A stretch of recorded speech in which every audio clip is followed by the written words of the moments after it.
So guys welcome back to another video. तो आज की वीडियो में हम बात करने वाले हैं पाइथन में फंक्शंस की।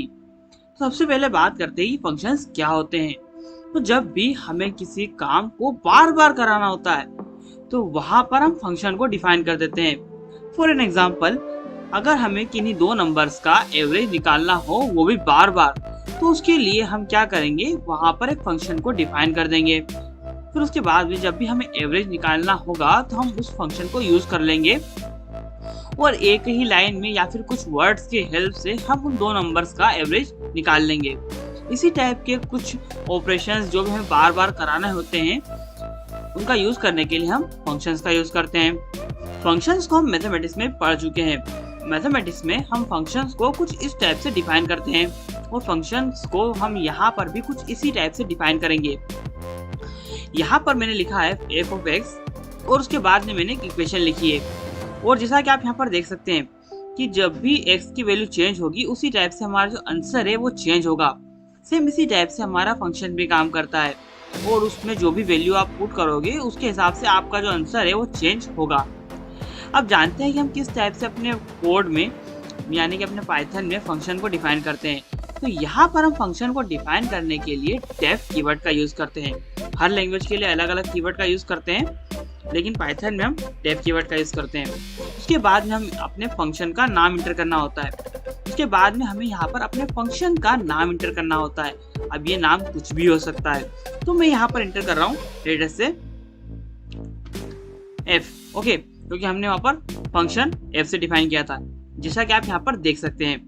अब मैं यहाँ पर अपने इक्वेशन की तरह ही यहाँ पर मैं लगाऊंगा इस टाइप से ब्रैकेट्स। ओके, अब यहाँ पर ब्रैकेट्स में मैं x y z कुछ भी लिख सकता हूँ। अब यहाँ पर मैंने x लिखा था तो मैं यहाँ पर भी x ही लिख रहा हूँ। ओके, उसके बाद में यहाँ पर मैं लगाऊंगा एक कॉलन का सिंबल और फिर मैं नीचे आ जाऊंगा और यहाँ पर अब मुझे लिखनी होगी इक्वेशन।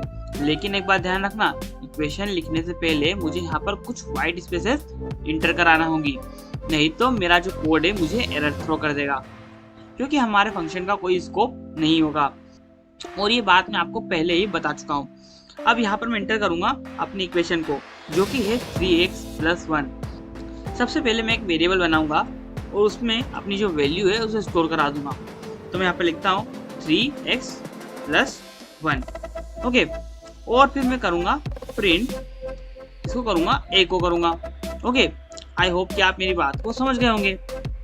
और मल्टीप्लाई कराने के लिए यहाँ पर हम स्टार सिंबल का यूज करते हैं। ओके, अब अगर मैं अपने कोड को रन करूंगा तो यहाँ पर मुझे कुछ भी देखने को नहीं मिलेगा। क्यों? क्योंकि जैसा कि आप यहाँ पर देख सकते हैं हमारा जो आंसर है हमें कब देखने को मिला है, जब हमने यहाँ पर x की वैल्यू को पुट किया है। तो इसी टाइप से हमें कोडिंग में भी अपने फंक्शन को कॉल करना पड़ता है, मतलब कि उसे वैल्यू देना पड़ती है, उसी के बाद वो हमें अपना जो आउटपुट है वो रिटर्न करता है। नहीं तो जो हमारा फंक्शन होता है वो कुछ भी काम नहीं करता है, वो अपने कोड में रखा हुआ रहता है, लेकिन जब हम उससे कॉल करते हैं तब वो अपना काम कर देता है। तो अपने फंक्शन को हम इसी टाइप से कॉल करेंगे जैसा कि हम मैथमेटिक्स में करते हैं। यहाँ पर सबसे पहले हम इंटर करेंगे अपने फंक्शन का नाम। तो मैंने फंक्शन को f नाम दिया था, तो मैं यहाँ पर f को इंटर कर रहा हूँ। उसके बाद मैं लगाऊंगा ब्रैकेट्स, जो कि हमने यहाँ पर भी लगाए थे। अब यहाँ पर मैं इंटर कर देता हूँ 2। ओके, अब अपने कोड को अगर मैं रन करता हूँ तो आप यहाँ पर देख सकते हैं मुझे 7 देखने को मिल चुका है, जो कि यहाँ पर मुझे देखने को मिल रहा था। ओके, इसी टाइप से मैं अलग अलग इक्वेशंस को यहाँ पर इंटर करा सकता हूँ और मेरे आउटपुट को गेट कर सकता हूँ। फॉर एग्जाम्पल, अगर मैं यहाँ पर चाहूँ तो 4 को इंटर कर सकता हूँ और अलग अलग नंबर्स को इंटर कराने के बाद में मैं अपने आउटपुट को प्रिंट करा सकता हूँ। आप देख सकते हैं आप मेरा जो काम है वो कितना इजी हो चुका है। मैंने एक ही बार अपना जो फंक्शन है वो डिफाइन कर दिया है और उस फंक्शन को मैंने कितनी बार यूज कर लिया और उससे कितनी सारी वैल्यूज को मैंने प्रिंट करा लिया, जैसा कि आप यहाँ पर देख सकते हैं। और अगर आप चाहो तो यहाँ पर बिना किसी वैल्यू को दिए भी आपका जो कोड है वो काम करा सकते हो, और अगर आप चाहो तो यहाँ पर एक से ज्यादा वैल्यूज को भी असाइन कर सकते हो। आपने कई बार देखा होगा कि आपका जो फंक्शन होता है वो x, y का फंक्शन होता है। तो यहाँ पर अगर आप चाहो तो x, y को भी इंटर करा सकते हो। अब अगर आप चाहो तो y की वैल्यू को भी यूज कर सकते हो। ओके, तो मैं यहाँ पर इंटर कर देता हूँ लेटर से +y। ओके, और अपने कोड को मैं रन करूंगा तो यहाँ पर मुझे एरर देखने को मिलेगा। एरर क्यों देखने को मिलेगा? क्योंकि जो हमारा फंक्शन है वो x और y दोनों का फंक्शन है। ओके, तो यहाँ पर हमें इंटर करनी होगी 2 वैल्यूज और मैं इंटर कर रहा हूँ सिर्फ एक वैल्यू, इसलिए मुझे यहाँ पर एरर देखने को मिला है। अगर मैं यहाँ पर 2 वैल्यूज को इंटर कर देता जैसे कि 1 और फिर अपने कोड को रन करता, तो यहाँ पर मुझे जो अपना आउटपुट है वो एग्जैक्ट देखने को मिल जाता। और अगर आप चाहो तो बिना किसी इनपुट को दिए भी आप आपके फंक्शन को डिफाइन कर सकते हो। कई बार ऐसा भी होता है जो हमारा फंक्शन होता है वो x का फंक्शन या y का फंक्शन होता जरूर है, लेकिन उसके फंक्शन के अंदर हमें x और y का जिक्र देखने को नहीं मिलता है, सारे कॉन्स्टेंट देखने को मिलते हैं। तो उसके लिए हम यहाँ पर क्या करेंगे, जो अपने वेरिएबल्स हमने एंटर कराए थे उन्हें हटा देंगे, जिन्हें कि हम यहाँ पर पैरामीटर्स कहते हैं, और फिर अपने कोड में हमें उन वेरिएबल्स को बैठाना होगा। अब अगर मैं चाहूँ तो यहाँ पर a को इंटर कराने के बाद यहाँ पर इंटर कर सकता हूँ 4+2 और अपने कोड को अगर मैं रन करूँगा तो फिर से मुझे एरर देखने को मिलेगा। क्यों? क्योंकि जो हमारा फंक्शन है वो कोई भी वेरिएबल यानी कि पैरामीटर नहीं ले रहा है, लेकिन मैंने यहाँ पर 2 पैरामीटर इंटर किए हैं, इसलिए मुझे एरर थ्रो कर रहा है ये। अगर मैं इसे हटा देता हूँ और फिर अपने कोड को रन करता हूँ तो आप देख सकते हैं यहाँ पर आपको 6 देखने को मिल चुका है। अगर आप चाहो तो यहाँ पर किसी स्ट्रिंग को भी स्टोर करा सकते थे, for example hello my name is Mohsin. Okay, और फिर अपने कोड को मैं रन करूंगा तो यहाँ पर मुझे हर बार जब भी मैं अपने फंक्शन को कॉल करूंगा तो मेरा जो फंक्शन के अंदर जो भी स्ट्रिंग है वो प्रिंट हो रही है। ओके, एक बात ध्यान रखना कि आपको फंक्शन को कॉल करना पड़ता है हर बार, नहीं तो जो आपका फंक्शन है वो एक कमेंट की तरह बिहेव करता है। ओके, अब मैंने आपको बता दिया है कि आप कितने टाइप के आर्ग्यूमेंट्स को यहाँ पर इंटर करा सकते हो, और अगर आप चाहो तो एक से ज़्यादा आर्ग्यूमेंट को भी इंटर करा सकते हैं, जो कि हम पहले ही सीख चुके हैं। और आपने जितने भी आर्ग्यूमेंट यहाँ पर इंटर कराने के लिए असाइन किया है आपके फंक्शन को, उतने ही आर्ग्यूमेंट्स आपको देना होंगे। अगर नहीं दिए तो आपको एरर देखने को मिलेगा।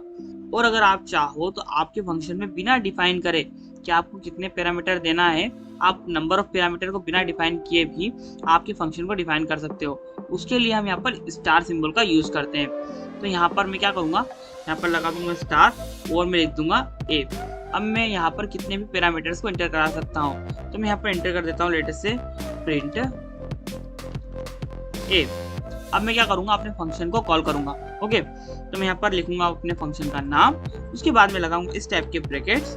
अब यहाँ पर जितनी चाहे वैल्यूज मैं यहाँ पर दे सकता हूँ। मैं यहाँ पर 1 दे दूंगा, फिर मैं यहाँ पर दे दूंगा 2, फिर मैं दे दूंगा 3, यहाँ पर दे दूंगा 4। ओके, और अपने कोड को रन करूंगा तो यहाँ पर मुझे एरर देखने को नहीं मिलेगा। ओके, लेकिन वहीं अगर मैं यहाँ पर इसे नॉर्मल लिखता, यहाँ पर स्टार का सिंबल नहीं लगाता और फिर अपने कोड को रन करता, तो यहाँ पर मुझे एरर देखने को मिल जाता।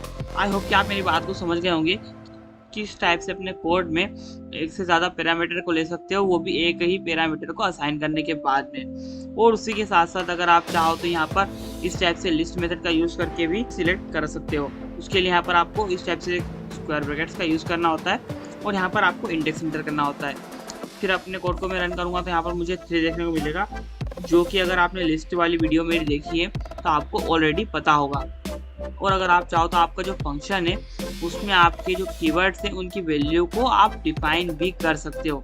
वो कैसे करना होता है, उसके लिए आपको सिंपली क्या करना होता है, आप सबसे पहले तो आपने फंक्शन को डिफाइन किया है जैसा कि आप यहाँ पर देख सकते हैं। उसके बाद में मैंने प्रिंट किया है the youngest child is child 3। Okay, ये तो नॉर्मल है, लेकिन जो हमारा फंक्शन है उसे कॉल करते टाइम मैंने यहाँ पर इंटर किए हैं की और वैल्यू दोनों को।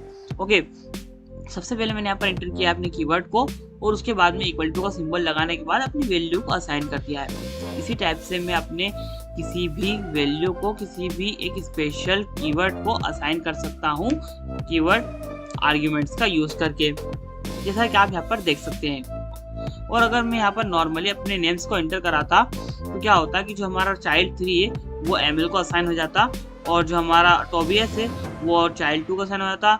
इसी टाइप से लिनस है वो चाइल्ड 1 को असाइन हो जाता।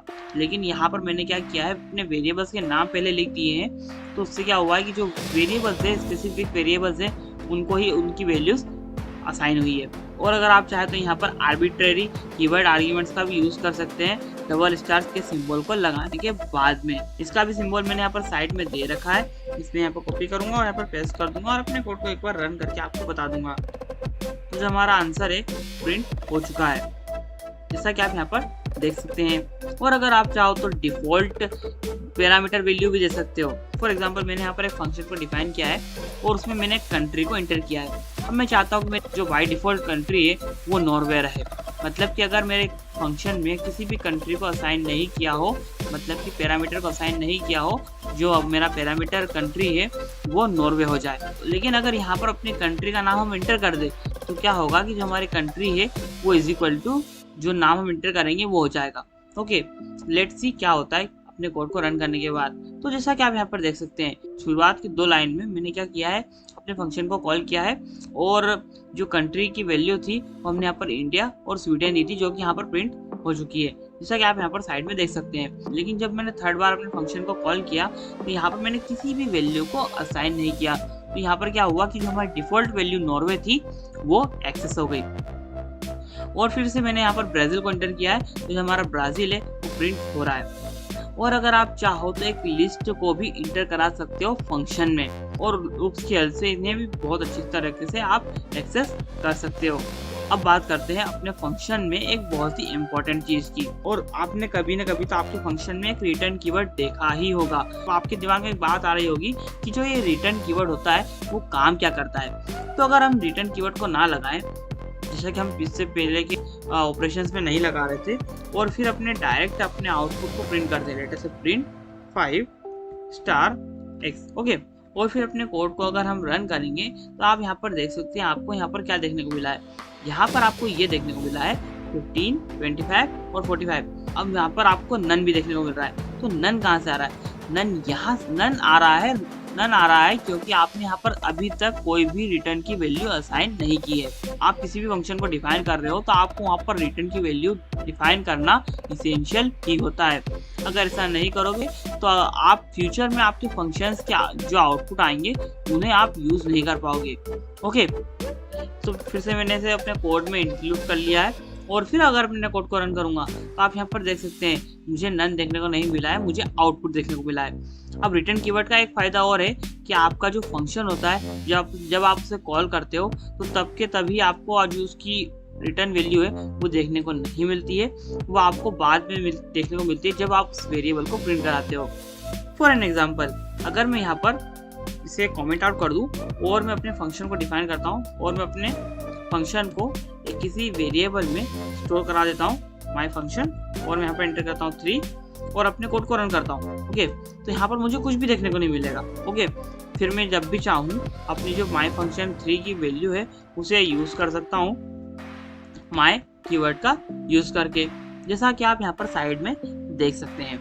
मतलब कि अगर आपको आपके फंक्शन से किसी भी वैल्यू को गेट करना है तो आपको वहाँ पर रिटर्न कीवर्ड का यूज करना ही पड़ेगा, नहीं तो क्या होगा कि आपकी जो वैल्यू है वहीं के वहीं प्रिंट हो जाएगी या फिर आपके फंक्शन में ही कैप्चर हो जाएगी। आप उसे कभी भी यूज नहीं कर पाओगे या फिर एक्सेस नहीं कर पाओगे। ओके, और अगर आप चाहो तो यहाँ पर भी पास कीवर्ड का यूज कर सकते हो, जिससे कि आपका जो फंक्शन है वो बिल्कुल ही एम्प्टी रहेगा। उसे यूज करेंगे तब भी कुछ नहीं होगा, नहीं करेंगे तब भी कुछ नहीं होगा। ओके, और यहाँ पर आपको कुछ आर्ग्यूमेंट्स देखने को मिल जाते हैं, जो कि ये पोजिशनल ओनली आर्ग्यूमेंट्स और कीवर्ड ओनली आर्ग्यूमेंट्स। अब इन तीनों की बात मैं आज की वीडियो में नहीं करूँगा क्योंकि ये बहुत ही कम काम में आते हैं। वैसे तो हम इसे काम में लेते ही नहीं है, लेकिन क्योंकि यहाँ पर एग्जिस्ट करते हैं इसलिए मैंने यहाँ पर इंक्लूड कर लिया है इन्हें। अब आप चाहे तो इन्हें गूगल पर जाकर भी सर्च कर सकते हैं और इन्हें पढ़ सकते हैं। सो गाइस, अब बात करते हैं पाइथन में यूज किए जाने one of the most important phenomenon की, जो कि होता है रिकर्जन। अब ये रिकर्जन क्या होता है? जब भी हम कभी अपने फंक्शन के अंदर ही अपने फंक्शन को कॉल कर देते हैं तो उसे हम रिकर्जन कहते हैं। इसका एक एग्जांपल लेते हैं। मैं यहाँ पर एक फंक्शन बनाता हूँ डेटा से, इसका की नाम मैं रख रहा हूँ हेलो, और यहाँ पर मैं कोई भी वैल्यू नहीं दे रहा हूँ। ओके, अब उसके अंदर मैं यहाँ पर इंटर करूंगा कुछ भी, लेटेस्ट से प्रिंट हेलो। ओके, उसके बाद में मैं अपने अगर फंक्शन को कॉल कर दूंगा लेटेस्ट से हेलो और स्टेप से रन करूंगा तो आप यहाँ पर देख सकते हैं कि मुझे प्रिंट होकर मिल चुका है हेलो। लेकिन अगर मैं इसी फंक्शन के अंदर ही इसी फंक्शन को कॉल कर लूं तो उसे हम रिकर्जन कहेंगे। लेकिन एक बात हमेशा ध्यान रखना कि अगर आप फंक्शन में रिकर्जन का यूज कर रहे हो लेकिन आप इफ एल्स का यूज नहीं कर रहे हो तो मोस्ट ऑफ द टाइम आपका जो कोड होगा वो एक इनफाइनाइट लूप की तरह काम करेगा। यकीन नहीं आ रहा है, तो चलो यूज़ करके देखते हैं। जैसे ही मैं अपने कोड को रन करूँगा तो आप यहाँ पर देख सकते हैं मेरा जो हेलो है इनफाइनाइट टाइम तक प्रिंट हुआ और उसके बाद में मेरा जो सर्वर है वो क्रैश हो चुका है, जैसा कि आप यहाँ पर साइड में देख सकते हैं। अब बात करते हैं कि इसका यूज क्या करते हैं। तो रिकर्जन का यूज हम कुछ स्पेसिफिक कंडीशंस में करते हैं। तो कंडीशंस क्या है? कंडीशन से मेरा मतलब है कि जब भी हमें फैक्टोरियल निकालना होता है तो हम रिकर्जन मेथड का यूज करते हैं। तो यहाँ पर मैंने अपने कोड को कॉपी किया है और यहाँ पर पेस्ट कर देता हूँ।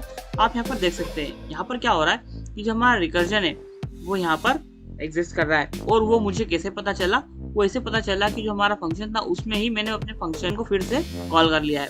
अब यहाँ पर क्या हो रहा है, जो भी मैं नंबर को असाइन करता हूँ वो हमारे फंक्शन में जाता है और उसकी जो वैल्यू है जो x को असाइन हो जाती है। उसके बाद में हमारी कंडीशन चेक होती है कि जो हमारा x है वो x से बड़ा है या नहीं है। अगर वो बड़ा होता है तो यहाँ पर क्या होता है कि जो हमारा x होता है उसमें जो फैक्टोरियल x-1 की वैल्यू है उसे मल्टीप्लाई कर दिया जाता है। ओके, इसी टाइप से हमारा जो कोड है वो मल्टीपल टाइम काम करता है और जैसे ही जो हमारी x की वैल्यू है वो 1 या उससे कम हो जाती है तो हमारा जो आउटपुट होता है वो हमें देखने को मिल जाता है जो कि होता है x।